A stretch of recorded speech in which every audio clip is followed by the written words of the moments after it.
This is not a drill. Chicago is seconds away from making irreparable mistakes or signing its glory.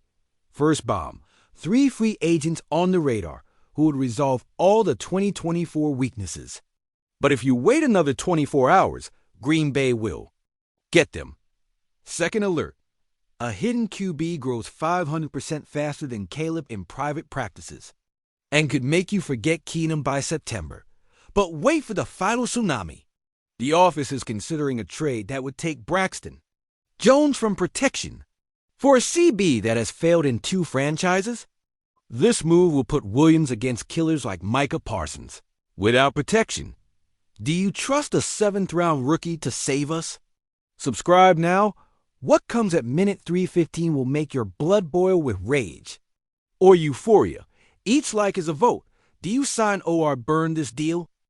After years of watching this team struggle with depth and lack of options in key positions, we finally have a front office that understands that the work doesn't end in March. I believe Ryan Poles is playing chess while other general managers are playing checkers. And these 3 free agent options have me completely convinced. Let's start with Matthew Judon, and I'll tell you why this signing would be awesome. Do you remember when Judon was dominating with New England? 4 consecutive Pro Bowls, the man was a pressure machine. When the Patriots sent him to Atlanta, we all thought, why didn't Chicago make that move? And now we know why. Because Poles was playing the long game. Judon arrives in Atlanta and only gets 5.5 sacks in 15 games. But you know what happened. That man wasn't in the right system. The Falcons used him as a 3-down player, forcing him to play coverage downs that aren't his strength. But Dennis Allen? This man understands how to use specialized pass rushers. I analyzed the tape of Allen in New Orleans, and this coordinator loves pressure packages with constant rotations. Judon in nickel situations, Judon in obvious passing downs, Judon as a wild card that can attack from anywhere. Can you? Imagine Judon, Sweat, and Odeyingbo rotating on 3rd and long. Rival quarterbacks are going to have nightmares. And here's the best part. Judon is desperate to prove that Atlanta was a fluke. A 1-year contract for $7 million is nothing for a man playing for his legacy. I believe Judon in Chicago will be like Lamar Woodley when he arrived in Pittsburgh after getting lost in Oakland. The right system can revive careers, but do you really think Austin Booker is ready to be our 3rd pass rusher? I saw his rookie season tape, and yes, he showed flashes, but flashes don't win games in January. Booker needs time to develop, and in the meantime, we need a veteran who can deliver immediate production. Now let's talk about Brandon Sherf. And here's where things get interesting. This man allowed 0 sacks and over 1,000 snaps with Jacksonville. Do you understand what that means? In a league where pass rushers are becoming more specialized, Sherf kept the pocket clean for an entire season. I know what you're thinking. Miguel, we already have Thuney, Jackson, and Dalman. Why do we need another guard? And I respond with this. What happened last season when Cody Whitehair got injured? What happened when we needed depth and didn't have reliable options? Ryan Bates nearly retired due to injuries. Ian Wheeler can barely stay healthy. Do you really want those to be our backup options when Caleb Williams is entering his critical 2nd season? But here's the angle no one is talking about. Sherf can play all 3 interior line positions. Center, left guard, right guard. I reviewed his tape with Washington, and this man has the versatility to cover any injury. That's not just depth. That's insurance for our franchise quarterback. And economically, this makes perfect sense. We cut Bates, save $3.5 million, and sign Sherf for EIGHT million. Basically, we're paying $4.5 million extra for a massive upgrade in quality and reliability. Wouldn't you do that math? But listen to this. Sherf comes from Jacksonville, where the coaching staff was a disaster. Doug Pederson completely lost control of that team, and yet Sherf maintained his elite level. Can you imagine what he can do with proper coaching and a coherent scheme? And finally, Gus Edwards. I know you're going to say, Miguel, he only. averaged 3.6 yards per carry with the Chargers. But do you know what? That Los Angeles offensive line was terrible. I checked the advanced metrics, and Edwards faced contact behind the line of scrimmage on 40% of his carries. 40%. But do you remember what he did with Baltimore in 2023? 13 touchdowns. And do you know why? Because the Ravens understood how to use Edwards. Goal line situations, short yardage, red zone packages. This man is 6'1" and weighs 238 pounds of pure muscle. I analyzed our running game from last season, and do you know where we struggled most? Situations of 1 yard or less. D'Andre Swift is explosive in space, but he's not a power back. Roshan Johnson has heart, but he doesn't have the size to be a consistent short yardage option. Edwards completely solves that problem. First down and goal from the 1 yard line. Who do you give the ball to? Edwards. Fourth down and 1 yard. Who do you trust? Edwards. That man has 95 career rushing touchdowns, and most are in exactly those situations. And the price? $2.5 million for 1 year. That's pocket change to resolve one of our bigger weaknesses. Travis Homer is a special teams player who occasionally touches the ball. Ian Wheeler can barely stay on the roster. Kyle Monangai is a 7th round. Project Dot, do you really think those are our options if Swift gets injured? Or if we need a touchdown on the goal line and the game is on the line? But if you think those news are impressive, wait to hear what's happening with Tyson Bean. I'm going to be completely honest with you. When Beijing arrived as an undrafted free agent, I thought he was another project that would last 2 seasons and disappear. But do you know what? This man is making me completely change my mind. First, let's talk about what happened with the previous regime. Matt Eberflus had Beijing as an afterthought. I checked last season's interviews, and Beijing constantly talked about disconnection, lack of detailed feedback, feeling lost in the system. But now, this man is shining. Ben Johnson and Declan Doyle came in with a completely different approach. Beijing says it's like looking you in the face and saying, hey, when you're ready, we've got you covered. Do you understand what that means? It means we finally have coaches who believe in developing quarterbacks instead of just managing them. I spoke with sources inside Hollis Hall, and they tell me Beijing is spending extra hours in film study with Johnson. Not just watching tape, but breaking down concepts, understanding why certain routes work against certain coverages, learning to read defenses pre-snap. This man is doing the work of a starting quarterback, but the most impressive thing? His commitment to physical development. Beijing is training with weighted footballs to strengthen his arm, which has always been his biggest weakness. I saw his combined numbers when he came out of Shepherd University, and his arm strength was questionable by NFL standards. But now, sources tell me he's throwing with significantly more velocity.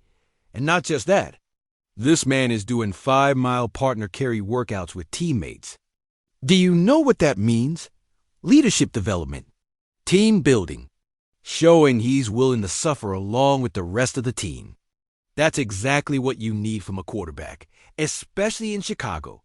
I analyzed his tape from last season. And yes, he struggled.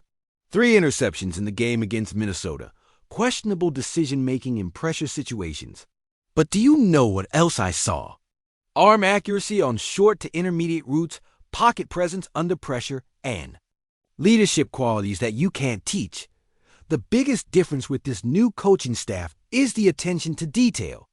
Beijing says Johnson and his staff are teaching what we're responsible for on each play. Very detail-oriented. Everything makes sense. Do you understand how important that is for a quarterback? With Eberflus, I always felt Beijing was reacting instead of anticipating. But now, this man is learning to read defenses, understand leverage, anticipate where pressures are coming from. That's real development. But here's what's really got me excited. The competition with Case Keenum. I know many see Keenum as the automatic backup, but I think that competition is going to be much closer than people think. Keenum has experience, but he's also 37 years old and clearly in the decline phase of his career. Beijing is. 25 years old, unlimited upside, and now has proper coaching. I ask you this. Do you want the veteran who has seen it all but can no longer make all the throws, or the young quarterback who is improving every single day?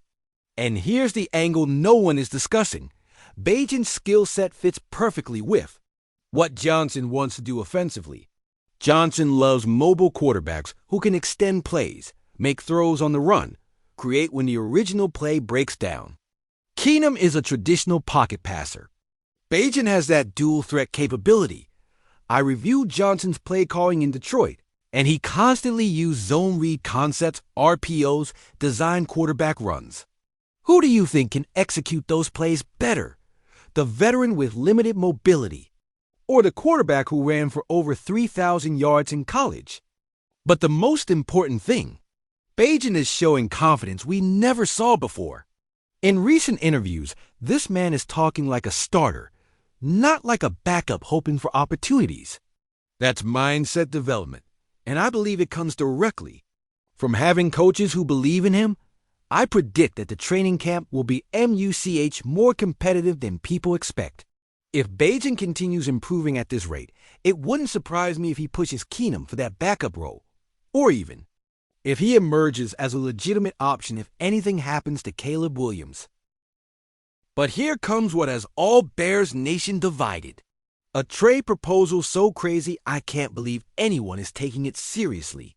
Jalen Ramsey to Chicago, Braxton Jones to Cleveland, Greg Newsome to Miami in a 3-team deal that sounds like something I would do playing Madden at 3 in the morning after too many beers. I'm going to be completely transparent with you. When I read this proposal for the first time, my first reaction was hell no. But do you know what?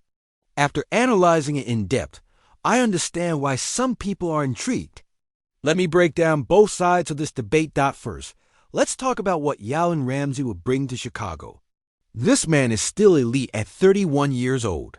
85.7 PFF grade against the run, which is top tier among all defensive backs. But the most impressive thing is his versatility. 47 blitz snaps last season with 12 pressures. Do you know how many defensive backs can do that? At that level, very few. Dennis Allen's scheme is built around disguise and complexity. He loves to use defensive backs who can play multiple positions, come down in the box, cover slot receivers, and rush the passer. Ramsey is exactly that type of player. I reviewed Allen's tape in New Orleans, and he constantly used Marshon Lattimore in similar packages. But here's what really intrigues me. Ramsey's ability to create pressure from the cornerback position. Miami used him very creatively last season, and he delivered. Those 12 pressures leading all defensive backs is insane production for a cornerback. In Allen's scheme, I imagine Ramsey covering slot receivers in base defense, dropping back to cover deep routes in passing situations, and coming on blitzes on third down. That versatility is exactly what Allen needs to execute his game plan, and we can't ignore the talent level. Ramsey has been selected to 7 consecutive Pro Bowls. 7! This man has maintained elite-level performance for almost a decade. Even if he's slightly declining, he still brings championship-level experience and leadership. But here's where I have major concerns, and why I think this trade would be a disaster. Braxton Jones is an elite, I accept that. But this man has been our most consistent offensive lineman for TWO seasons.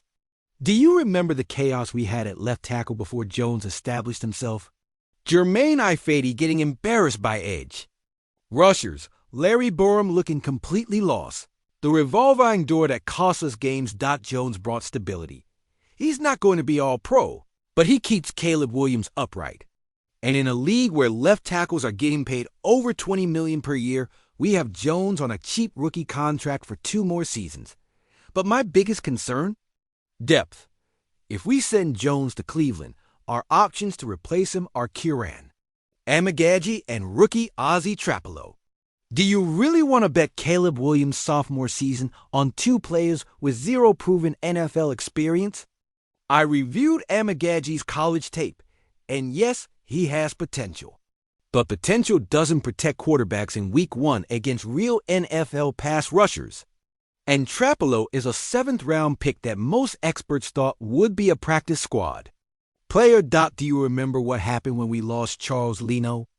We had to literally pull Jason Peters off a fishing boat to play left tackle. Do you want to repeat that desperation? And here's the angle no one is discussing: position value. Cornerback, especially in today's NFL, is easier to replace than left tackle. I know that sounds controversial, but hear me out. We already have Kyler Gordon, who just signed an extension and showed significant improvement. We have Tyreek Stevenson, who struggled as a sophomore but showed promise as a rookie. We have Josh Blackwell, who was solid in limited snaps. In other words, we have options at cornerback, but at left tackle, Jones is literally our only proven option. If he gets injured, we're screwed. If he struggles, we don't have a reliable backup. Trading away our only stability at the most important position on the offensive line is insanity. And let's talk about age and contracts. Ramsey will be 31 in October, and he's entering the final year of his contract. That means if this trade happens, we would be trading away 2 years of cost-control production at left tackle for 1 year of an aging cornerback. Economically, does that make sense? Ramsey probably will want an extension worth $15+ million per year. Jones is making peanuts comparatively. We'd be trading away cap flexibility for a short-term rental at a position that's not our biggest need. But what frustrates me the most about this proposal? Timing. Caleb Williams is entering his sophomore season, which is crucial for his development. Sophomore quarterbacks need stability, especially on the offensive line. Trading away that stability to upgrade a position with adequate depth is backwards thinking. I understand the appeal of adding a playmaker like Ramsey. He would make our defense more exciting, more unpredictable. But football games are won in the trenches, not with flashy secondary plays. And do you know what worries me more? That this proposal is getting serious consideration. I hope Ryan Poles is smarter than this, that he understands that protecting Caleb Williams should be our #1 priority. If we're going to make a big trade, let it be to a DD protection, not subtract it. Trade for an elite left tackle, not away from one. Trade for depth in the trenches, not for glamour positions. I ask you this: would you prefer to have Jalen Ramsey making spectacular interceptions while Caleb Williams is getting sacked because our left tackle can't block? Or would you prefer to have Braxton Jones keeping Williams clean while our current cornerbacks do their job adequately? To me, the answer is obvious, but I want to know what you think.